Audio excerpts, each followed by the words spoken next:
मुख्तलिफ मुकदमात में रियासत को मतलूब आदम सवाती को आज जुम्मे के रोज़ ही बलोचिस्तान हाई कोर्ट की जानिब से तमाम तर मुकदमात से बरी कर दिया गया था और उनके जो बेल के ऑर्डर्स थे वो भी जारी कर दिए गए थे। लेकिन अभी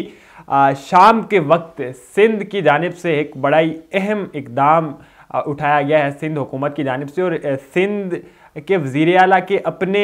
ज़ाती इस्तेमाल के जहाज़ के इस्तेमाल करते हुए सिंध पुलिस इस वक्त बलोचिस्तान पहुंच चुकी है और वहां कोयटा से वो आदम सवाती को दोबारा ज़ेर हिरासत ले रही है। यानी कि ये जो रियासत की जानिब से एक इंतकामी कार्रवाइयों का सिलसिला है वो शुरू है। गो के हुकूमती नुमाइंदे, हुकूमती वज़रा इस बात को कतई नहीं मानते, वो किसी तौर पर भी इस चीज़ का इकरार नहीं करते हैं कि इस हुकूमत की जानिब से जो है वो इंतकामी कार्रवाइयाँ की जा रही हैं। लेकिन बदकिस्मती से जिस तरह के शवाहिद और हक़ाइक़ हमें देखने को मिल रहे हैं उन्हें अगर हम सामने रखें तो ये अगर इंतकामी कार्रवाइयाँ नहीं हैं तो फिर और ये क्या है? यकीनन ये इंतकामी कार्रवाइयाँ ही है। आदम सवाती के जो केस है उसके बैकग्राउंड का आपको ज़ाहिर इल्म होगा, लेकिन मैं थोड़ा सा आपको बताना चाहूँगा। लास्ट टाइम तो जब वो गिरफ्तार हुए थे, जब उन्हें ज़ेर हिरासत लिया गया था, तब भी कुछ ट्वीट्स का मामला था, लेकिन इस मरतबा भी उन्होंने कुछ इदारों के बारे में ट्वीट्स किए थे और वो बार बार इदारों से इस मुल्क की ताकतवर तरीन शख्सियात से सिर्फ एक ही मुतालबा कर रहे होते हैं कि उन्हें इंसाफ दिया जाए, उन लोगों को कटहरे में खड़ा किया जाए जो लोग उन्हें नंगा करने के ज़िम्मेदार हैं, जो लोग उन पे तशद्दुद ढहाने के ज़िम्मेदार हैं, उनको सज़ा दी जानी चाहिए। और इसी वजह से जब आप 70-75 साल की उम्र के दरमियान होते हैं तो आप ज़ाहिर है बाज़-औक़ात अपने औसान जो है वो खो बैठते हैं और फिर आप इस तरह के ट्वीट्स करते हैं। आदम सवाती ने भी वैसे ही किया, पहली मरतबा ट्वीट्स किए, गिरफ्तार हुए, उनके साथ बदतरीन तशद्दुद हुआ, उन्हें बरहना किया गया, उनकी वीडियोस बनाई गई और इवन के ऐसी फेक वीडियोस भी मार्केट में चलाई गई जो उनके और उनकी बूढ़ी जोजा के दरमियान थी। यानी कि इंतहाई प्राइवेट मोमेंट्स जो है वो भी मंजर यहाँ पर लाए गए। इस तरह के गंदे रवैये और इंतहाई बदतरीन तशद्दुद को का आदम सवाती को सामना रहा था। फिर दोबारा आदम सवाती ने जनरल बाजवा के कुछ आखिरी दिनों में कुछ ट्वीट्स किए और दोबारा वो उठा लिए गए। पहले यहाँ इस्लामाबाद में वो जो है मुकदमात की पेशियाँ भुगते रहे, फिर यहाँ से बलोचिस्तान उन्हें भेजा गया। बलोचिस्तान में भी आज बलोचिस्तान हाई कोर्ट की जानिब से एक फैसला सुनाया गया कि आदम सवाती पे तमाम जो 5 मुकदमात हैं उन्हें ख़त्म करते हुए उन्हें बरी कर देना चाहिए, उन्हें रिहा कर देना चाहिए। लेकिन जो ही ये फैसला हुआ और जैसे ही वो वक्त करीब था उनकी रिहाई का, ठीक उसी वक्त वहाँ पर सिंध पुलिस का जहाज़ पहुंच आया। सिंध पुलिस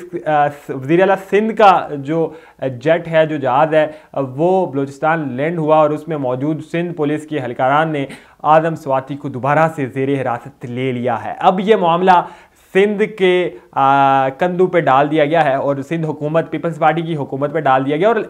इस सारे सिनेरियो में चूँकि सिंध हुकूमत और सूबा सिंध जो है वो पाकिस्तान के मीन्स के बहुत दूर लगता है, इस्लामाबाद दारुल हुकूमत, और फिर जब आप ये पूरा नक्शा स्टडी करते हैं या देखते हैं तो एक कोना है सिंध।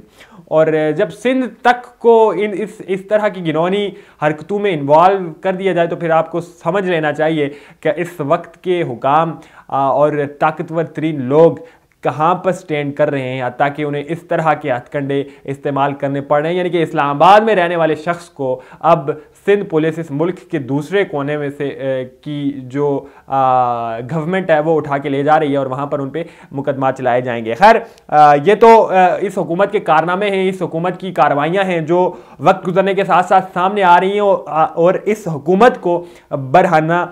कर रही हैं। आज के रोज़ आज चूँकि करप्शन के हवाले से आज का दिन मनाया जाता है और एक लिस्ट भी कुछ इंटरनेशनल इदारों की जानिब से सामने आई है जो मुख्तलिफ रेटिंग्स देख रहे होते हैं, पाकिस्तान के रिलेटेड मुख्तलिफ चीज़ों को ऑब्ज़र्व कर रहे होते हैं कि कौन सा इदारा किस कदर करप्शन में मुलव्वस पाया गया है, कौन कौन सी शख्सियात या कौन से ताकतवर ग्रुप जो हैं जिनमें करप्शन ज़्यादा है और आम है, वो उनकी खैर रेटिंग्स जारी करते हैं। तो आज भी एक रेटिंग करप्शन के दिन के हवाले से, एक इंसदाद करप्शन के दिन के हवाले से एक रेटिंग जारी की गई जिसमें पुलिस का तो सिंध पुलिस का और पाकिस्तान भर की जो पुलिस है मजमूई तौर पर उसका पहला नंबर था, लेकिन उसके साथ साथ हमारी अदलिया का जो नंबर था वो तीसरा था, और उसके साथ साथ एजुकेशन महकमा तालीम का जो महकमा है वो भी ज़ेरे इसी फहरिस्त में शामिल था। सो हमारी अदलिया में करप्शन की ये हालत है, वहाँ पे चोर बाजारी का ये आलम है, तो फिर आपको समझ लेना चाहिए कि आदम समाती और ऐसे दीगर जितने भी इस तरह के कन्फ्लिक्टेड केसेस जो हैं उनका सामना तो बार बार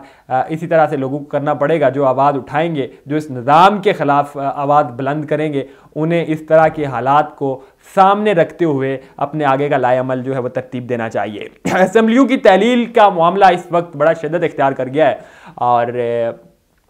KPK यानी खैबर पख्तूनख्वा में और पंजाब में ये बहुत ज़्यादा इस वक्त ये चीज़ डिस्कस की जा रही है कि किस वक्त आखिर असम्बलियाँ तहलील की जानी चाहिए। सो जैसे जैसे पाकिस्तान तहरीक इंसाफ की जानिब से इसमें एक डेडलॉक सामने आ रहा है, तो हुकूमत भी इस मामले पर सामने आ गई है, यानी कि असम्बलियों को तहलील करने के मामले पर हुकूमत की तरफ से भी बयानबाजियाँ शुरू हो गई हैं। राना सनाउल्लाह ने आज बड़े बाज़ाब्ता तरीके से इमरान खान को ये चैलेंज दे दिया है कि अगर आप में हिम्मत है तो आएँ, असम्बली तोड़ें, हम करवाएंगे इलेक्शंस, हम इंतखाबात करवाने के लिए तैयार हैं। लेकिन हाँ, आम इंतखाबात अक्टूबर 2023 में ही होने हैं, लेकिन जो पंजाब और खैबर पख्तूनख्वा के इंतखाबात हैं वो हम करवा देंगे। आप अगर असम्बलियाँ तोड़ना चाहते हैं, अपना शौक़ पूरा करना चाहते हैं तो कर दीजिए। खैर, इसके पीछे की जो कहानी है वो अगर आपके सामने रखूँ कि आखिर किस तरह से ये हुकूमत इतनी कॉन्फिडेंट हो गई है, किस तरह से इस मामले पर इतनी मुतमईन हो गई है। वो हुकूमत जो पहले बहुत ज़्यादा घबरा रही थी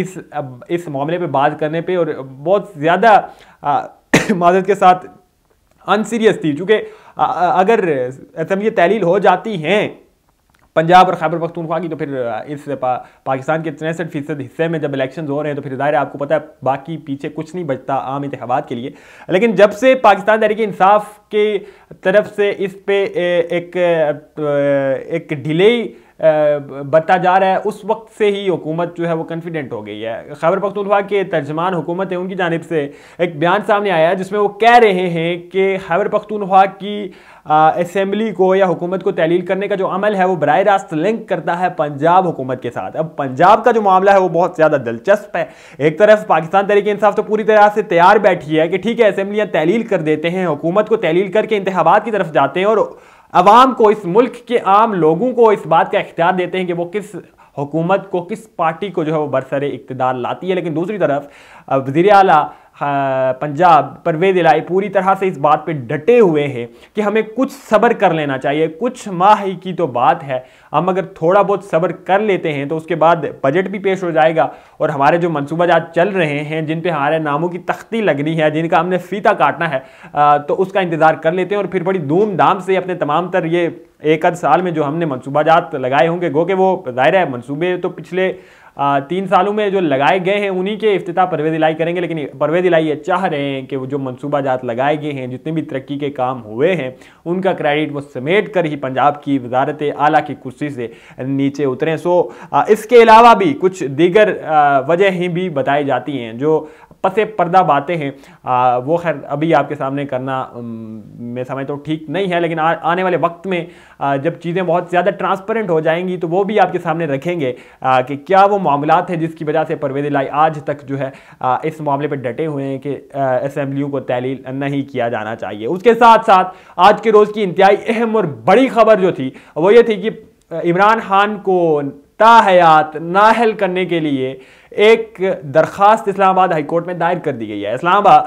इमरान खान जो कि अपने साबिक कैरियर में क्रिकेटर थे और उनका क्रिकेट का जो कैरियर है यकीनी तौर पर आप सब लोग बड़े अच्छे से आगाह होंगे, एक वेल नाउंड और एक बहुत बड़ा सुपरस्टार थे इमरान खान क्रिकेट का। तो उस दौर के कुछ उनके साथ एक स्कैंडल मुंसलिक है उनकी बेटी का, मुबैना तौर पर उनकी बेटी का, जो कि इस वक्त यूके बरतानिया में मुकीम है। और इमरान खान पे उस वक्त जो कि एक मॉडल थी, उनके साथ बताया जाता है कि कुछ ताल्लुकात थे और जिसके नतीजे में उनकी ये बेटी जो है उसके वालिद जो हैं वो इमरान खान को करार दिया जाता है। और इस मामले पर बरतानिया के कवानीन के तहत इस पे वहाँ पर अदालत में भी जाया गया था और फिर इमरान खान ने इस बेटी की, जो मुबैना बेटी जिसे कहा जाए तो बेहतर होगा, कहा जाता है कि उस बेटी की जो परवरिश के मामलात थे, जो गार्डियनशिप थी, वो इमरान खान ने ले ली थी। सो अब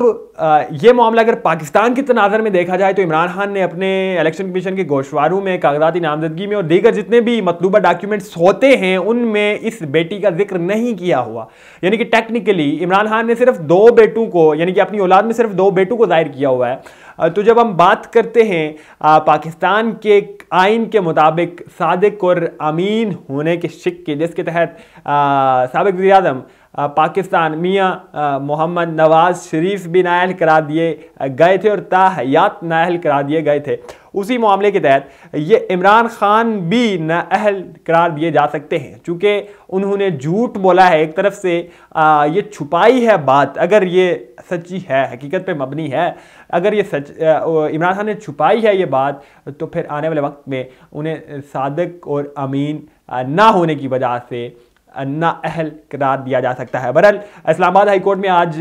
जुमे के रोज़ ये दरख्वास्त दायर कर दी गई है एक आम शहरी की जानिब से, और उस शहरी का ये मुतालबा है कि ज़ाहिर है इमरान खान एक पब्लिक ऑफिस होल्डर रहे हैं, मुल्क पाकिस्तान के वज़ीर आज़म रहे हैं, और जब वो इस तरह की इतनी बड़ी बातें छुपाते फिरेंगे तो आम शहरियों की क्या हालत होगी। इस वजह से उन्हें इबरत का निशान बनाते हुए अदालत को इस मामले पर जाँच पड़ताल के साथ साथ इमरान खान को नाअहल करार दे देना चाहिए, और सिर्फ नाअहल नहीं बल्कि ताहयात नाअहल करार दे देना चाहिए। खैर इस मामले पे अदालत ने मज़ीद प्रोसीडिंग्स करनी है। अभी दरख्वास्त के यानी कि ये मामला ज़ेर समाअत लाया भी जा सकता है या नहीं, इस पे दोनों तरफ से वकला जो है वो आने वक्त में दलाइल देंगे और फिर ये मामला जो है वो आगे तवालत इख्तियार करने की तरफ जाएगा और ये केस चलेगा, इसकी फर्दर प्रोसीडिंग्स चलेंगी, और फिर जाकर कहीं अगर ये समाअत के काबिल समझती है अदालत तो फिर इसका ये सारा मामला होगा। लेकिन इसके साथ साथ कुछ दीगर और अहम केसेस भी हैं जिनकी छुरी तो नहीं बल्कि मैं कहूँगा पूरी तलवार इमरान खान के सर पर लटक रही है, और जिनकी वजह से वो आने वाले वक्त में नाअहल हो सकते हैं, जिनमें उनकी तौहीन अदालत का भी कुछ मामला है, फिर इलेक्शन कमीशन में गोशवारों का भी मामला है, और फिर जो तोशाखाना की घड़ी का मामला है जिसमें हुकाम ये समझते हैं कि उन्होंने झूठ बोला है। तो इन तमाम तर 3-4 केसेस को अगर मिलाते हुए देखा जाए, जिनका मुझे इल्म है, इनके अलावा दीगर भी केसेस होंगे जो कि इमरान खान पे चलाए जा सकते हैं। खैर इन्हीं को अगर हम मद्देनजर रखें तो आने वाले वक्त में इमरान खान इनकी वजह से बहुत ज़्यादा बड़ी और कठिन हालात का सामना कर सकते हैं। इन्हीं के तहत उन्हें आने वाले वक्त में नाअहल भी किया जा सकता है।